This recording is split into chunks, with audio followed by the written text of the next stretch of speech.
Welcome to the ALX Show, where we talk faith, family, and all things real estate.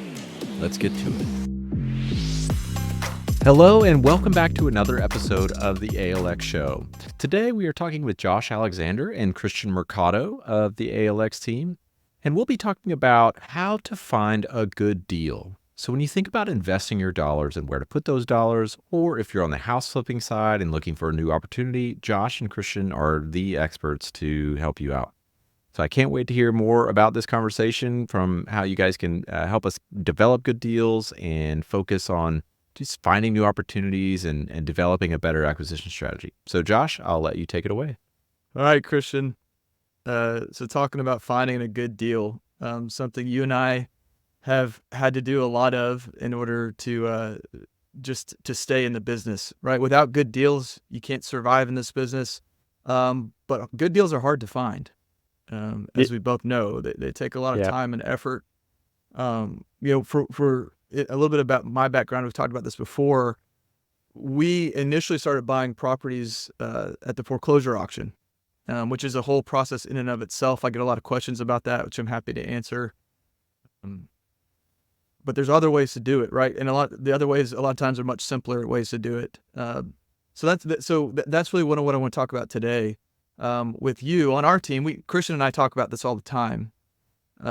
And Christian, one of his roles with us is business development, and a part of that is really setting up systems and processes to help find good opportunities. So we rely a lot on Christian, and he's got the mind for this. He's got the natural gift for this.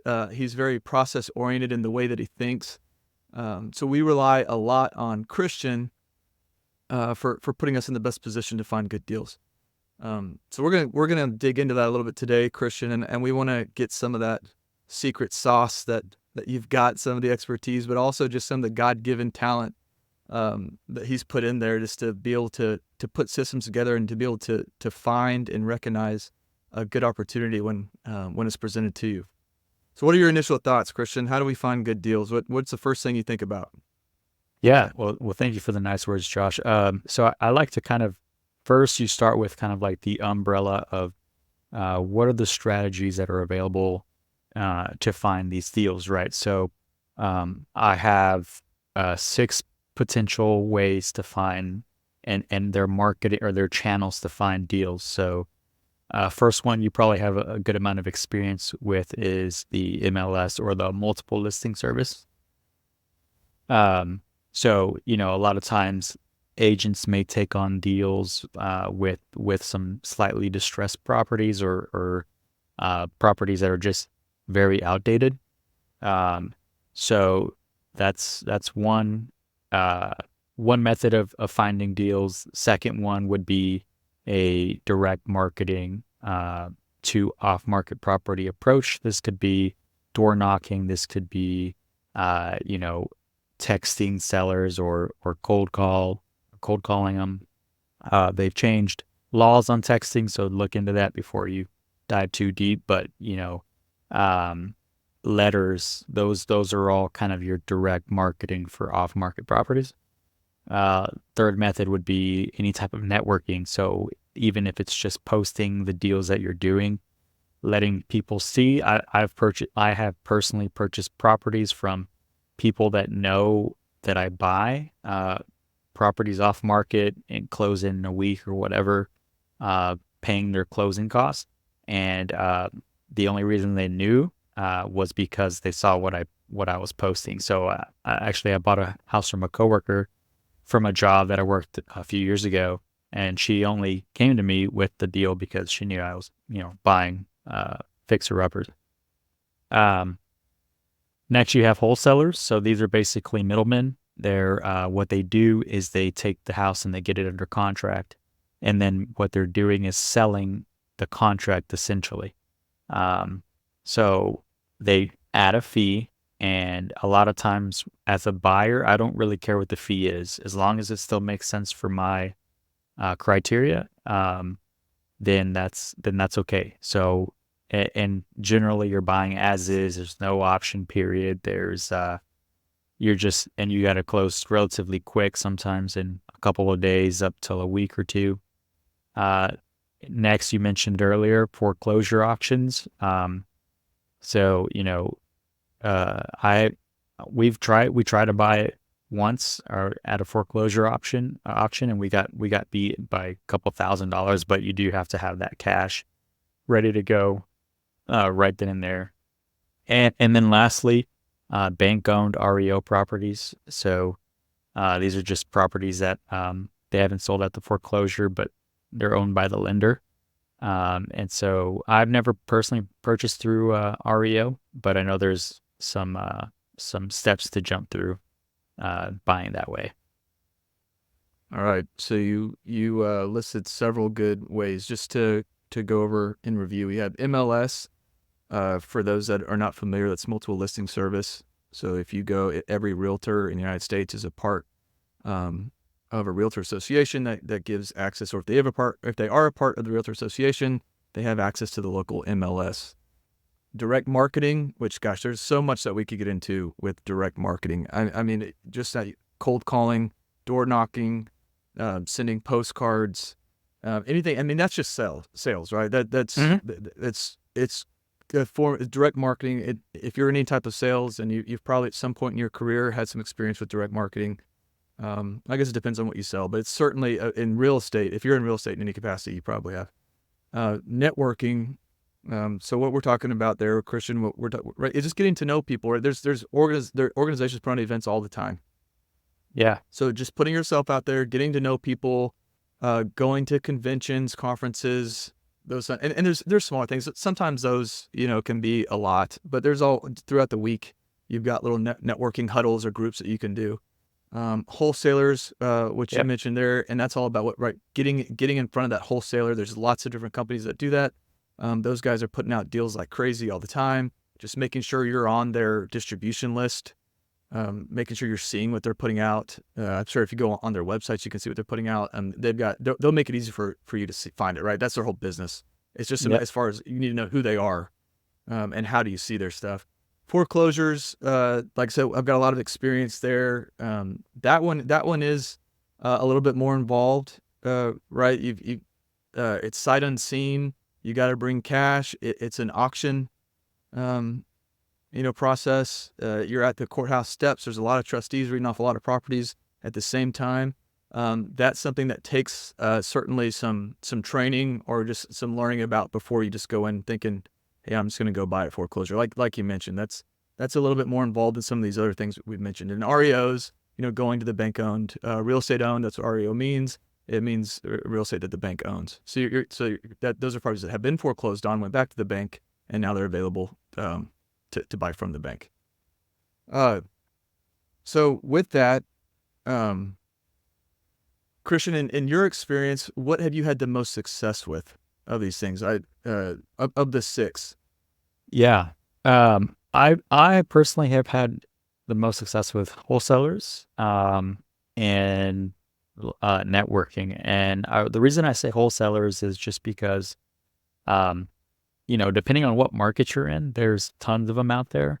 Now, there's good ones and there's bad ones. You need to kind of sort through and figure out which ones those are. But when you establish a relationship with a good one, they'll bring you deals, or they'll reach out to you about deals that they get before they mass blast it out. They're essentially replacing. You can almost view them as like a third party or a vendor for your marketing, because they're the ones that are spending all the marketing dollars to find these deals, and it's not cheap by any means, especially if you're like in a market like DFW. I know guys that are spending 30, 40, 50K a month in marketing alone for residential properties as a wholesaling company.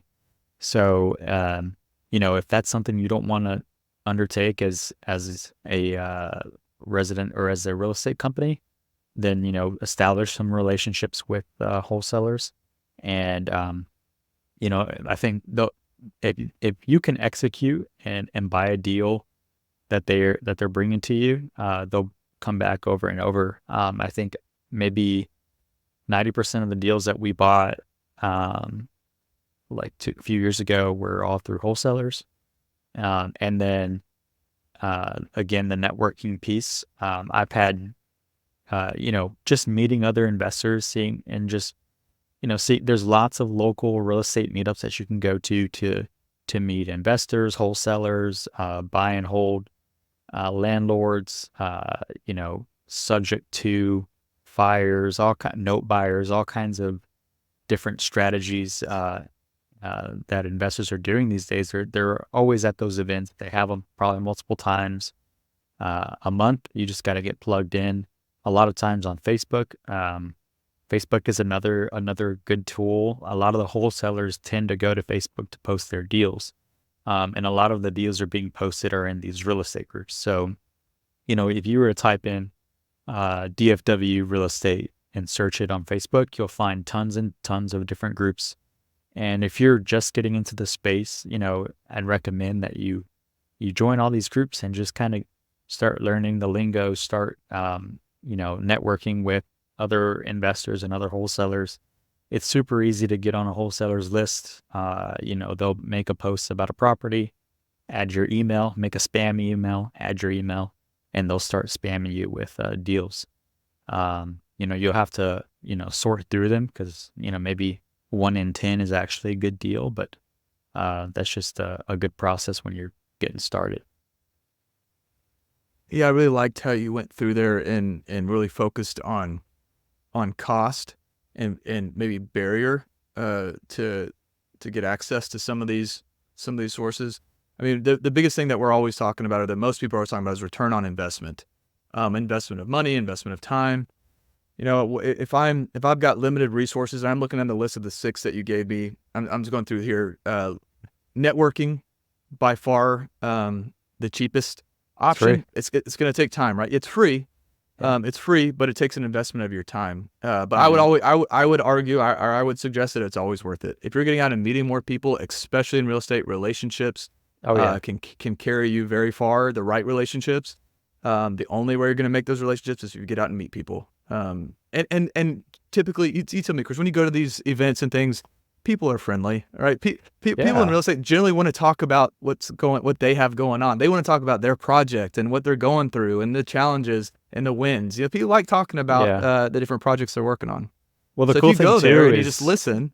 Well, the cool thing too is like, a lot of times when you're meeting someone or meeting new people, you may be a little bit nervous to get out there and just meet random people. But in this sense where everyone has the same interest, you kind of already broken the ice you already share something in common. And so, I mean, anytime I go to an event, I always meet new people, and it's so easy to talk back and forth just because you guys are so passionate about real estate and business and stuff. So it's really easy to carry conversations, and you never know where those conversations can lead to. I mean, I've gone to events and met people, and later down the line we did a deal together. So you really never know. Yeah, it starts to just put yourself out there, right? Just having the confidence to go and show up. And I think if you just go and like we just said, I mean, if you have, first of all, you're probably not going if you're not passionate about this. So go eager to learn about, first of all, other people, but then also the projects they're working on. And I mean, you walk out of those things with just a ton of new contacts and new relationships and potential partners, like you said. MLS is another one that it's not hard to get access to. Now, MLS, most of the data on MLS, you can also find on Zillow, Realtor.com, House. You can find a lot of this, or Homes.com. You can find a lot of these the same listing information there. Yeah. You can also work with. There's a lot of realtors out there that if you let them know what you're trying to do, that you're both trying to find deals, and then you're also looking for someone to help you sell the project when it's finished, then you can team up with a realtor that will get you access to that information. That's a low cost option as well. Wholesalers, like we said, that just takes the time to get to know them. Really find out where they're listing their stuff, but then having the right context there, being able to call to somebody, talk to them quickly about what the deal is, how do I go see it, all those things. What do I need to do if I like it?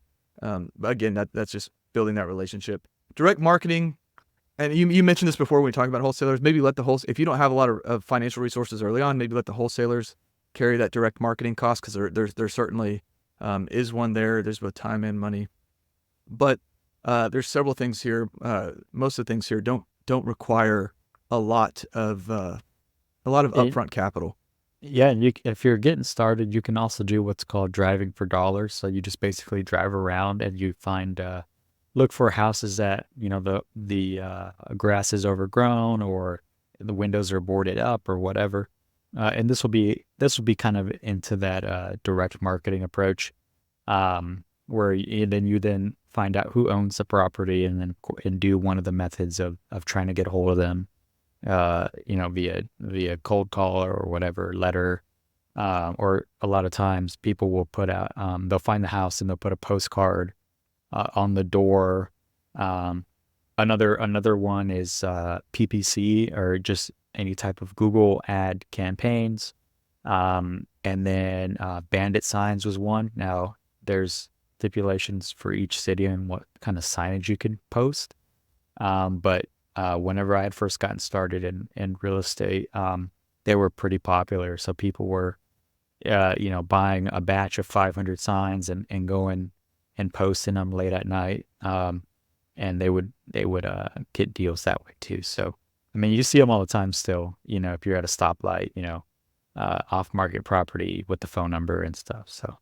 And to me, the key is if you want to find good deals, you have to have that hustle gene, or you've got to have somebody on your team that has it, because everything we're talking about now, we're talking about the different sources, and there's more than these 6, but we've just, in this amount of time, we're only going to hit these.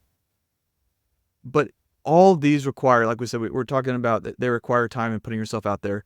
They also require you to get comfortable playing a long game, building up some thick skin, because you're going, like in doing this, as you go look at these deals and things become available, oftentimes you're going to get beat out, or they're going to turn out to not be good deals, like Christian said. A lot of times some of these sources, the wholesalers will find everything they can, and they'll throw it out there and they hope they get a buyer.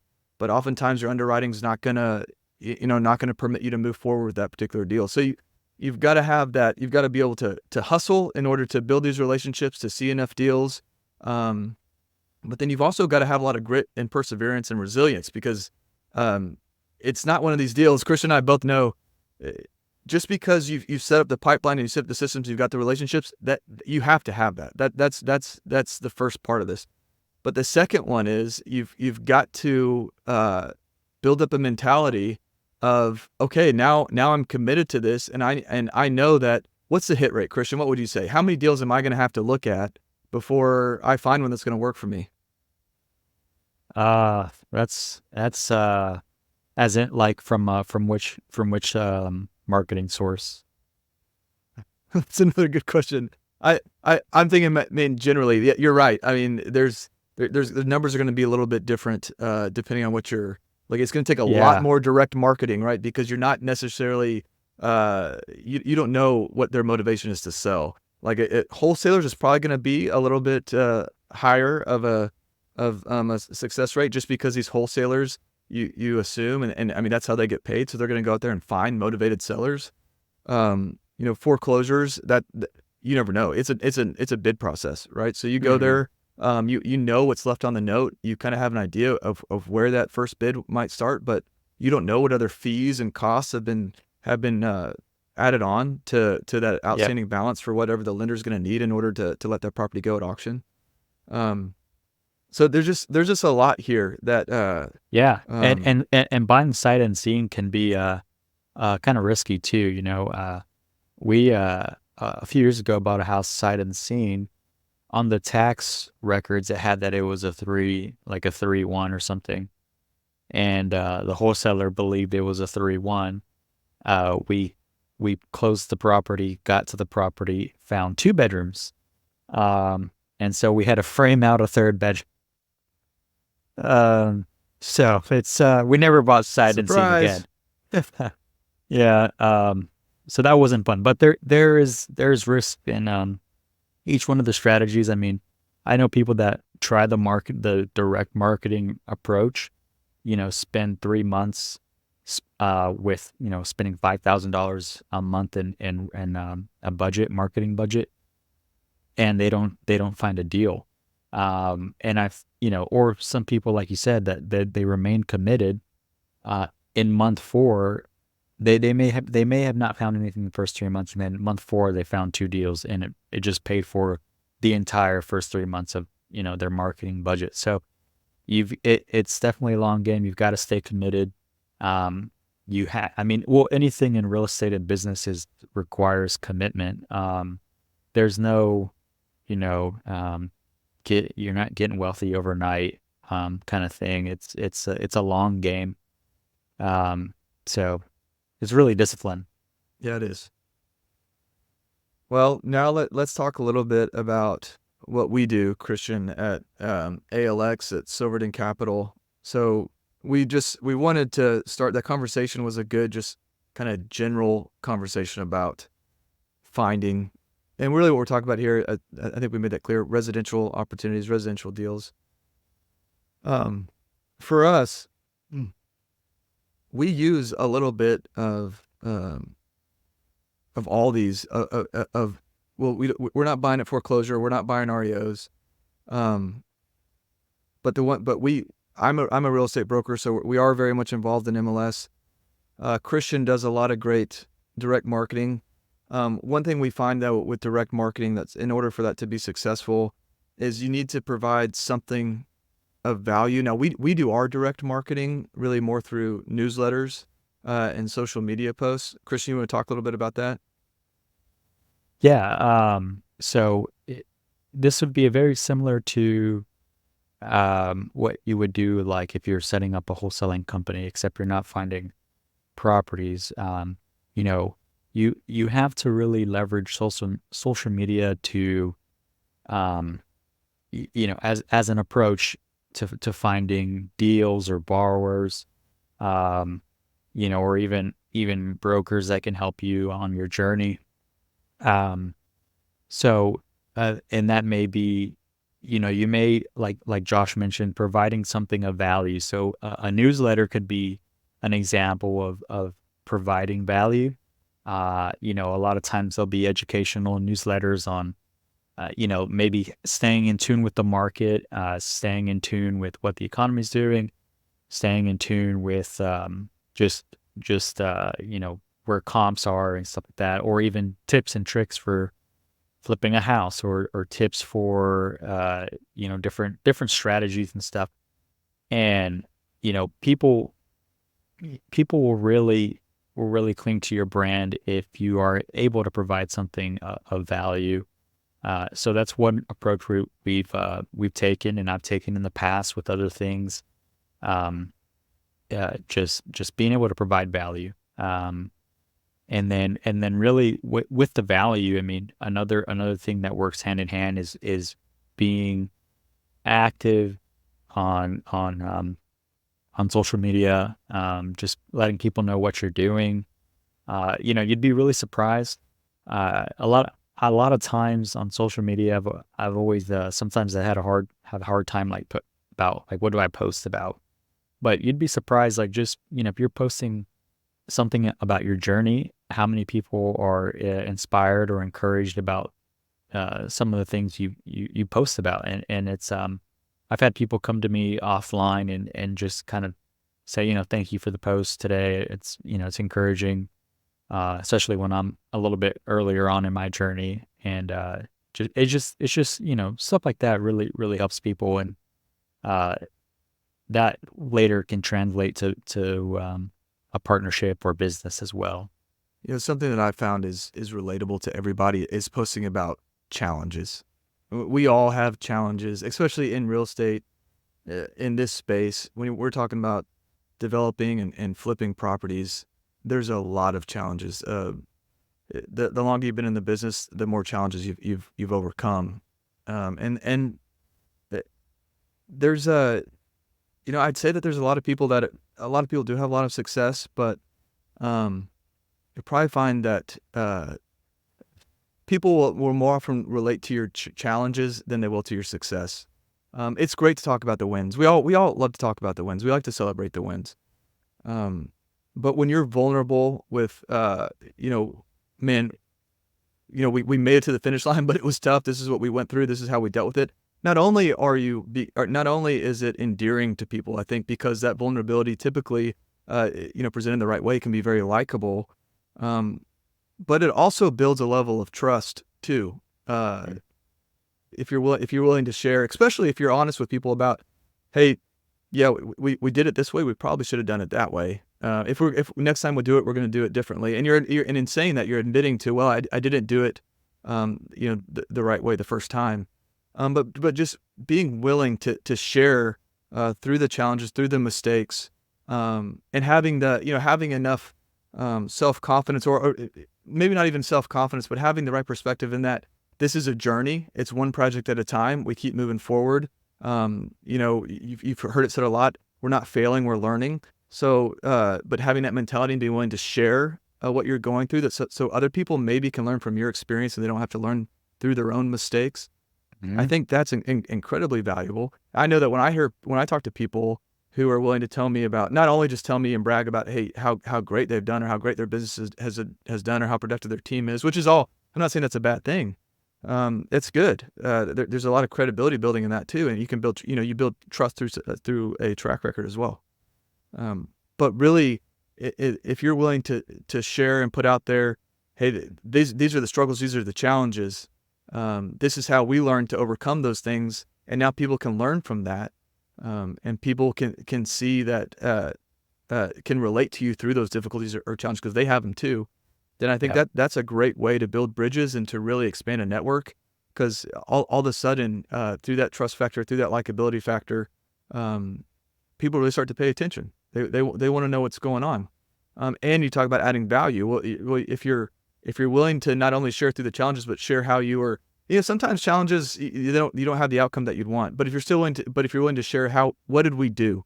Hopefully that next part is what you did to overcome, but maybe it's not. Maybe, that project didn't work out the way you wanted it to.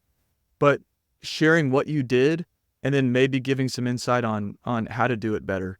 I think that's incredibly valuable to people, especially for guys and girls that are first starting out. Well, also but a lot of people aren't willing to talk about that. They don't want to talk about that. Yeah. Well, these some of these lessons can be kind of pricey that entrepreneurs they can be. Learn about, and so I'm always, and that's one reason I always I'll read stuff. I'll follow people that are, like you're saying, put out a lot of value. And the reason being is because they do talk about, because, at the end of the day, it's a failure is only a failure if you learn nothing from it, right? So a lot of times they're putting out their lessons that they took from this venture or that, and it saves a lot of other people a lot of money from making that same mistake. And so, that may have cost them $20,000 there or $30,000 here, and the fact that they go and talk about it, and you may have not have known about that specific thing, and then it could save you also $30,000. Now like I'll be sure not to do that when I'm going down that journey. So stuff like that. It's valuable. Just people, you don't realize how valuable that is. Well, you said something, and I hit on it too. If you're taking things away from difficult situations, then you're not failing your learning. And let's say it is a $20,000 or $30,000 hit, which is a massive hit on a project. If we're talking about a single family house, it depends on the price range, but that's a big number. No matter what, that's a big number. But if you can use that and leverage it into doing something better 2 or 3 times, a repeatable process that is better because of what you went through, then you really are. Then you turn a failure into a really profitable lesson. So that's what we're talking about, right? And sometimes too, we're talking about the benefit and the value being to others. If you're willing to talk about your mistakes or failures or challenges, a lot of times, if you're willing to put yourself out there, somebody further down the road are more successful than you. What that means is they just overcome more challenges than you have. They will come alongside you and talk to you about, hey, this is my experience and this is what worked for me. I saw that you were dealing with this or that. Hey, been there. This is what we did, and all of a sudden you're learning now. You're by being vulnerable and opening yourself up. Now you're learning from somebody that's further down the road, who can help you. And anytime you're doing that, all that does is just accelerate the lesson, right? If you're learning from the right people, then yeah, you learn a lot on your own. And experience, I believe, is the best teacher. But speaking from other people out of their experience, trustworthy sources, that will accelerate. Yeah, experience is great, but you really want to accelerate that learning process. We'll get around people that have been there, done that, and are willing to share with you, what they did or what they went through, and what worked, what didn't, and how they continue to get better. Yep, exactly. Well, we talked about a lot of stuff, a lot of good stuff here. I want to end the conversation just on, okay, we talked, and we understand, like, just a quick overview of these sources is not going to be a whole lot, maybe, to really get to pick it up and just go and feel like, hey, I know a lot about, the MLS or direct marketing, things like that. But we want to let everyone know that we're here. Like, we want to be helpful in these things. If you have any questions or you want to reach out to us, please do. We would love to talk more about these sources and how we can be a resource for you and maybe getting more involved in any one of these things. What's incredibly important, okay, you've got the deal flow set up. You all of a sudden you're looking at, you had 0, but you put a few things in place and now your pipeline's starting to fill up. Now, Christian, what do I do as far as evaluating which deal do I go after? How do I know it's the right opportunity? I mean, I'd say it, I think as long as it checks your personal criteria for what you're wanting to do, whether that's flipping or building a rental portfolio or finding a plot of land to develop, as long as it's in line with your criteria, and you have peace about it, and you're once you hit that point, and obviously next you're going to try to find the financing for it, but and if you're confident enough to execute your strategy. I know a lot of people, there's what I've seen especially with people that are just getting started, they'll spend a lot of time, maybe a few months, on self-education, and they're looking at deals, they're underwriting deals, but they just can't seem to get past the what's called the analysis paralysis. They're stuck in the analyzing the deal, or even sending out the offer, or the LOI or whatever. And there's a point where you once you are confident in your education,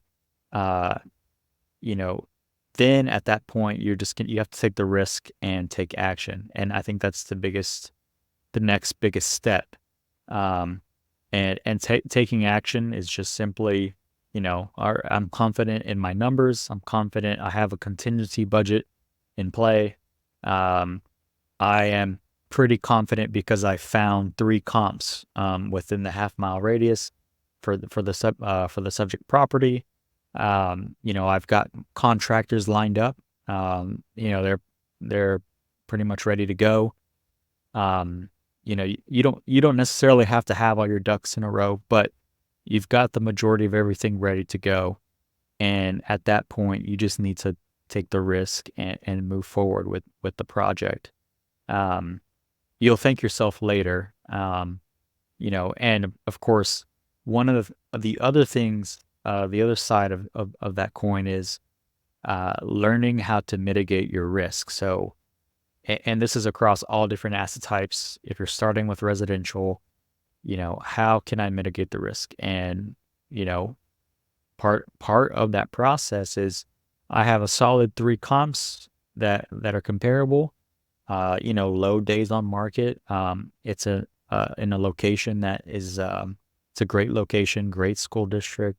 It's a cosmetic rehab. If you're just getting started, I'd probably recommend not going, past your comfort zone. If you're not going down to the studs on things, but you're just, upgrading countertops and flooring and paint, stuff like that, all the cosmetic stuff. that will give you another layer of comfort, if you will, to go knock these out. And so all of that is just part of risk mitigation. And then of course having a reserve, right? Like, you shouldn't be doing these projects if you're on your last $20,000.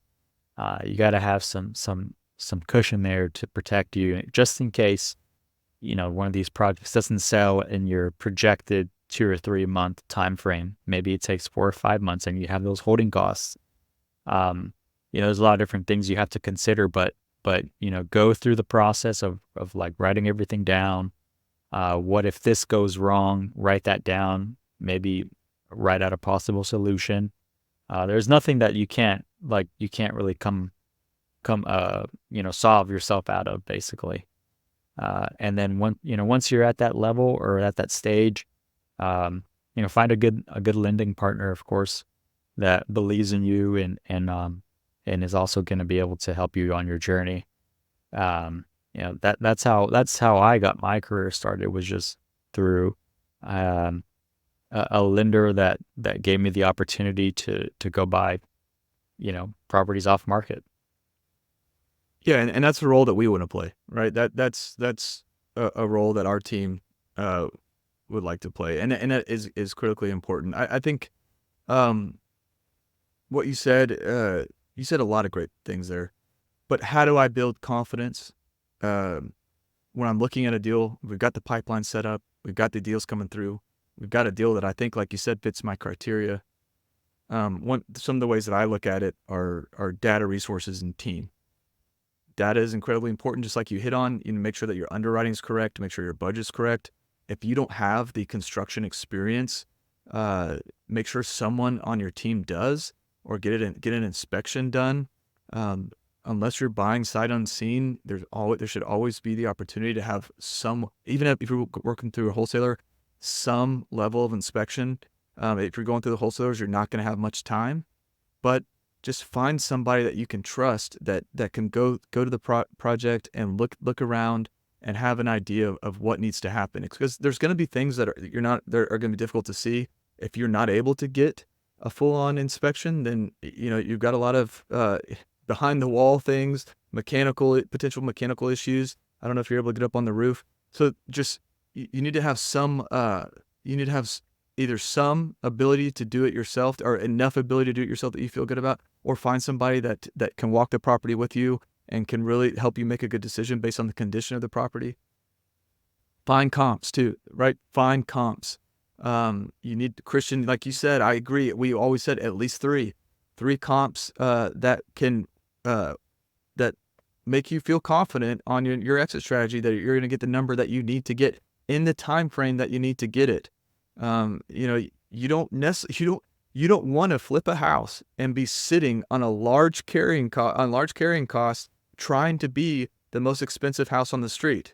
That is not a good exit strategy. Now, if you end up being the most expensive house on the street, that's great. Good. Like, that's a huge win. That means you did a great job. But when you're putting your plan together, you want to plan for a quick sell. Mm-hmm. So in doing that, look at what am I doing to this property? How am I improving it? And what's the return on investment for each improvement? How long is it going to take me to fix this, to do these improvements as well? And then having the resources. One, you got to have the resource to do the initial loan. But then you got to have, like you said, and we mentioned here a couple times, you got to anticipate carrying costs. Sometimes things don't work out. Timing doesn't work out like you thought it was going to. So anticipate having to cover some of those expenses. And what are we talking about when we're talking about carrying costs? We're talking about interest payments, taxes, and insurance primarily. And then if you have any overhead, then you need to be, obviously, depending on how you're set up. If it's just you may not. But if you got a team, then you need to consider that as well. And then we always talk. Christian and I, we're our group here, we're always talking about team. I know, like when this conversation, I know that Christian has skills and talents that I don't have. It's also a way of thinking. Christian thinks in a way that I don't, and I think in ways that he doesn't. But together, we can combine the way we think, the way we act, to be more successful than we would apart. So find people in who you want to work with. And I'm not talking about going out, and you don't have to be partners, or you don't have to hire employees. There's lots of contractors that'll be willing to work with you in this space. There's lots of realtors that would be willing to work with you in this space. You can hire an inspector, you can hire an appraiser. You don't need to build out a team that you're ultimately financially responsible for to get started here. You can go find contractors, the third-party contractors to come alongside you and help you get going. But make sure that you've got the team. So we're talking about the data. Make sure that the data supports the decision. The resources are there to make sure, or to help make sure that you have what you need for it to be successful, and then also to have the people that you need. So data, resources, people. We could get into a lot with each of those things, but that's how I would get confidence. And then ultimately, Christian and I are both like-minded. I don't move on something unless I have peace. And what I mean by that is through my faith. I pray about it, have peace about it. That doesn't mean that, hey, there's always risk involved. There's always steps of faith, leaps of faith. It doesn't mean I'm praying about things and it's like, oh, I see a green light. But there's an inner peace that comes from a faith and understanding that, that I serve a God who loves me and what has good things for me. So we use what God's given us, data, resources, team, the ability to make good decisions. But then ultimately, we Christian and I, what we do is we take it to our Heavenly Father and we say, hey, God, this is what we're thinking. We just ask for peace. If this is your will, give us peace. If not, protect us from it. And that's ultimately the most important piece.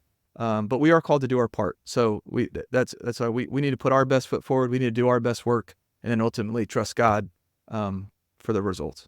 So Christian, anything to say before we close today?